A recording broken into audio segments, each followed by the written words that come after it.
өткен рахмет. Осымен Құс жолы әдеби сазды бірлестігінің сен келерсің атты екінші шығармасы аяқталды.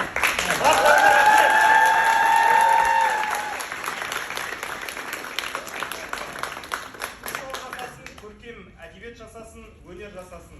Сіздерге рахмет, осылай бізді қолдап келгендеріңізге. Енді естек суреттерге сөйлесеңіздер болады. Рахмет барлықтарыңызға.